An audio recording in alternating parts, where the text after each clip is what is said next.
Okay, so Drake made it to 100 songs on the top 100.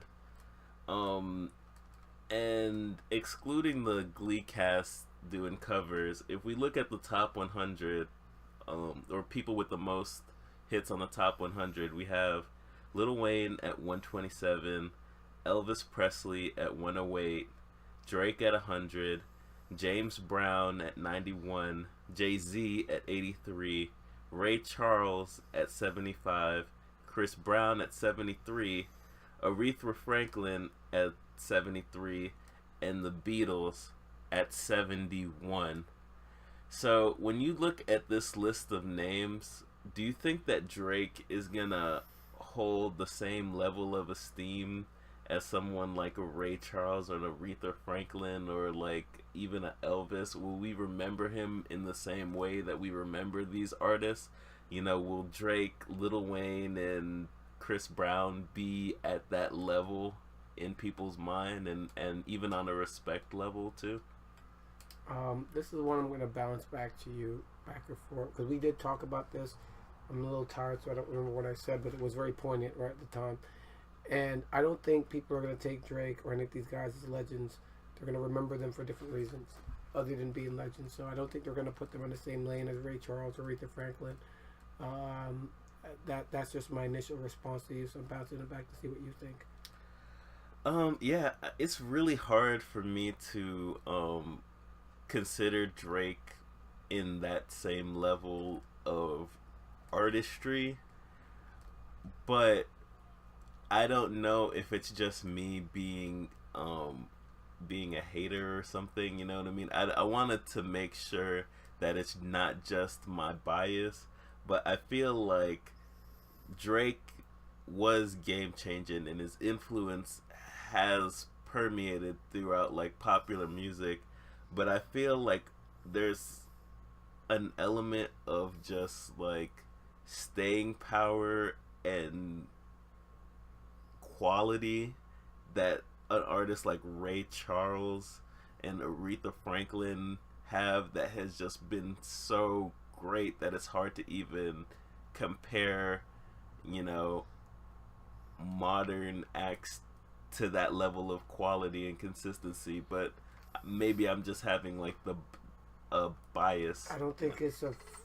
You do sometimes suffer when we talk from biases against people for like some reasons. I feel sometimes they're a little silly, but not in this case. I think it's a subconscious reaction to the fact that it's the quality and it's the context, and a lot of times when we're saying things, we're not really clear about why, but it's a subconscious reason. You know that we're in the ballpark, and it's not just Drake. It's Jay Z. It's Chris Brown and all these guys. And like I said, they're not going to be remembered for the reasons of pure artistry like these other people. They're going to be remembered for other reasons. So we have to really break it down into different to just deconstruct it to kind of get to it. So we're looking at James Brown and Aretha Franklin. It wasn't based off their looks or how cool they were or other dynamics going on. And you might say, wait a second, well, Jay Z's not the most handsome man. Jay Z's not going to be remembered for being a music legend. He's going to be remembered for being a business legend. That's just what it is. Jay's not already remembered like that. Um, it's more about what he does in business, from him making his name. Lil Wayne is not going to be remembered for music like that indirectly as being a great artist. He's going to be remembered for being a child prodigy. I mean, Lil Wayne has been in this game for like 20 years. Okay, Lil Wayne's like, I don't know, from when he's like 10 or to 11 or 12 or something, he's been around. So, Lil Wayne's been there for a long time. And, Lil Wayne's not the greatest artist. It's not the quality. It's the fact that he's been able to sustain himself so long. And like you said, when we talked about it, I brought that up, it was really the endurance of these guys that's impressive. So, you know, when you look at that, when you look at Drake, it's not quality. Once again, it's the popularity. It's the fact that he can make hits, not that he's making soulful or artistic music. He's making whatever hits he can to make hits to make money. Drake approaches the game as a shrewd businessman as well, but he's more of an artist, a smoother operator as an artist. Um, kind of like if you merge Kanye and Jay-Z, you'd get Drake. In the business sphere of music, and I honestly think that Drake's going to be more remembered in the long run, for different reasons that are to do with his heritages. Drake is half Jewish. He's half white and half black racially. He's biracial. He's also of three different heritages, arguably, right? So technically, I'd say technically, because I don't really consider this much of a heritage. No offense, but Drake is of Jewish heritage, and then on Drake's dad's side, he's of Jamaican ancestry, right? So he's of Jamaican heritage. Now, some people might say randomly, I don't know, people jump in and say dumb things, but he's also American, right? And it's like, okay, yes, I get the Canadians are on the continent of America, so they're American and stuff like that. And he grew up there, so he's cultured, but he doesn't have a heritage. You see my point? His children would have that heritage, right? Being North American, right? But they're not, that's not his heritage, but the Jewish communities really rep people that are Jewish. I mean, hard. Anyone that's good or great that's Jewish, they rep them as the best. Albert Einstein was not the greatest scientist, okay? Let's get this twisted, okay? But he's said to be the greatest scientist. Almost in every field, every Jewish guy is said to be the best, okay? And that makes sense. Jews like their own guys, right? I have no problem with people liking their own, right? I think that's okay. If people should have sense enough to go there's a bias there, and study the alternatives to know what they're talking about. You shouldn't just defaultly, take something like that. So I think that's something there. So he's going to be taken. And unlike Eminem, there was a problem with M, because M, who was just dope, wasn't fully accepted because M was white. So there was that limiter, and him and other people. Drake has the white audience with him too because he's biracial more, but he has the certification from the black audiences because he's black. And then, Jamaicans also, like Jews, really go hard for their own. They support, I don't know if they say they're the greatest ever, but, they support their people, fanatically, And so, these things are going to help Drake be remembered.